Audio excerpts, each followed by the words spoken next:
छत्रपती संभाजीनगर शहरातील चिकलठाणा परिसरात मंगळवारी संध्याकाळी दोन गटात मंदिराच्या आरतीवरून वाद झाला। या वादाचे रूपांतर काही वेळातच तणावात झाले। त्यामुळे अखेर पोलीस व दंगल काबू पथकाने नागरिकांना समजूत काढली व परिस्थिती यावेळी नियंत्रणात आणली आहे।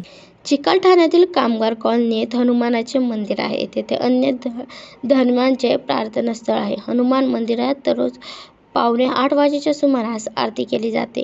12 मार्चलाही भाविक आरतीसाठी गेले। आरती सुरू असताना दुसऱ्या गटाचे जवळपास 50 ते 60 लोक तेथे आले। आता महिनाभर आरती बंद ठेवा, ही आमच्या प्रार्थनेची वेळ आहे, असे म्हणत दमदाटी सुरू केली। भाविकांनी आरती नेमकी का बंद ठेवायची याचे कारण विचारल्यावर समोरून अरेरावीची भाषा वापरली गेली। त्यामुळे वाद वाढला आणि प्रकरण मारामारीपर्यंत गेले। ही माहिती परिसरातील नागरिकांना झाल्यानंतर दोन्ही बाजूचा जमाव एकत्र आला।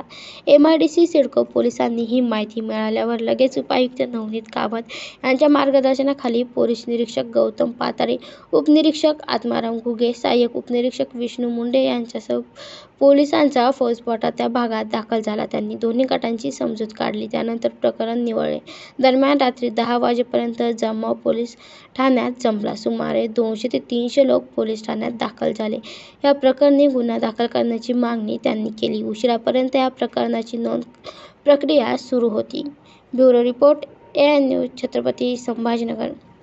सर, काय सांगाल, काय नेमकी घटना होती आणि काय कारवाई करण्यात आली? आज चिकलठाणा परिसरमध्ये मिनी घाटी समोर दोन गटामध्ये छोटासा मतभेद झाला होता व्हॉल्यूमचे बद्दल, आणि त्या मतभेद झाल्यानंतर पोलीस तत्काळ तिथे पोहोचली होती आणि त्यामध्ये गुन्हा दाखल करण्याची प्रक्रिया सध्या चालू आहे। आणि मी आहे स्पॉटवर, DCP क्राईम सुद्धा स्पॉटवर आहे, आमची RCP स्पॉटवर आहे। सध्या पूर्णपणे परिस्थिती कंट्रोलमध्ये आहे। सगळे नागरिकांना मी आवाहन करतो, कोणतेही सोशल मीडियाची पोस्टवर विश्वास ठेवू नका। परिस्थिती सगळी कंट्रोलमध्ये आहे। आमची पोलीस फोर्सनी लगेच येऊन इथे सिच्युएशन कंट्रोलमध्ये घेतलेली आहे आणि मी सगळे लोकांना सांगतो, जे लोक दोन्ही गटामध्ये इन्व्हॉल्व होते, त्यांनी हे क्राईम केलेलं आहे, त्यांच्यावर आम्ही कडक कारवाई करणार।